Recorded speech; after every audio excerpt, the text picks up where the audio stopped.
Assalomu alaykum. Qiziqarli ma'lumotlar.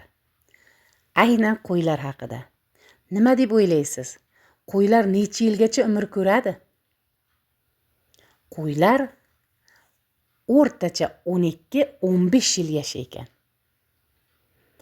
Agar bittadan tug'sa qancha qo'y bo'ladi? 50 ta qo'yingiz bo'lsa ham mana shunday. Sovliq qo'ylaringiz. 2 tadan tug'sachi, ana barokat, mana barokat. Qo'ylar 5 oyda bolalaydi, 155 kunda. Ko'p aholi qo'ylarni 5-7 yil boqadi.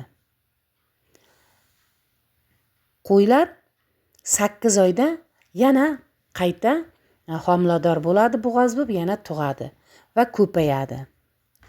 Qo'ylar 1 oy o'zini suti bilan emizadi. 2-3 oydan qo'shimcha o't pichan yeydi qo'zichoqlar. To'liq ona suti bilan 1 oy boqadi qo'zichoqlarni. Qo'ylar juda ham barokatli jonivorlar. Yoz paytida qo'ylarni mana bunday yunglarini yaxshilab olsangiz semiradi, bitkanadan tozalanadi. Yana agar ariqlari semirib, yana kuyiga keladi va ko'payadi. Qo'ylarni foydasi juda katta. Agar sizda ochiq joylaringiz bo'lsa, albatta qo'y olib boqib ko'ring. Qo'ylarni yog'i foydali. Uyingizda har doim yog' bo'ladi. Go'shti foydali.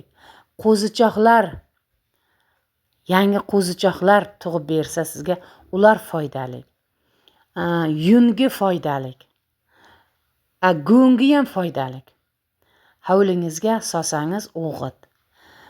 Qo'ylarni, mollarni, chorvani turgan bitgani foyda. Faqat unga qiziqishingiz kerak va boqishingiz kerak, ko'paytirishingiz kerak.